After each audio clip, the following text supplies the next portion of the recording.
خلطة الشتاء مثل ما ذكرتكم قبل فوائدها بقولها لكم مرة ثانية. طبعا من يبدأ يتغير الجو زي الحين خلاص تسوونها واستخدموها كل يوم. هذا زيت زيتون بسخنه على النار وارجع. بعد ما سخن زيت الزيتون نحط كمون وزنجبيل بودرة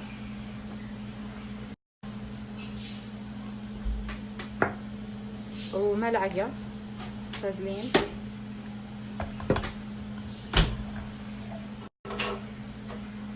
نفس الشيء ملعقة فيكس.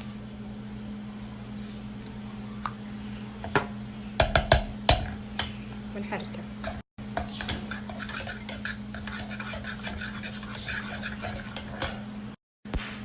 الحين نجيب علبة فاضية وهذا هو اللي سويناه خلاص ذاب. واللي تبي بسرعة تحط ترجعه للنار مرة ثانية.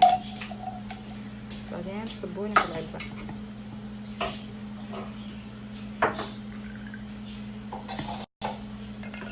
تتركونه شوي كذا هو بيجمد بيكون قوامه كريم مثل الفازلين.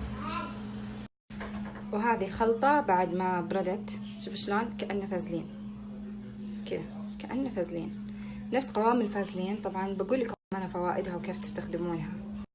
كيف تستخدمون هالخلطة؟ تاخذون شوي منها تحطونه على سر الطفل، تحطوه فوق لزقة جروح عشان ملابسهم ما تتوسخ، وتحطون تدهنون الرجل من تحت وتلبسونهم شراب كل ليلة كل ليلة من الحين. يعني من الحين إذا يوم بدأ يتغير الجو أحسن يعني بإذن الله راح تقيهم من الأمراض من البرد، تسحب البراد مرة، وإذا أضفتوا لها ملح تسحب الحرارة بعد. فمع هالخلطة بإذن الله أنكم راح تنسون المستشفيات هالشتاء. جربوها وراح تدعوا لي.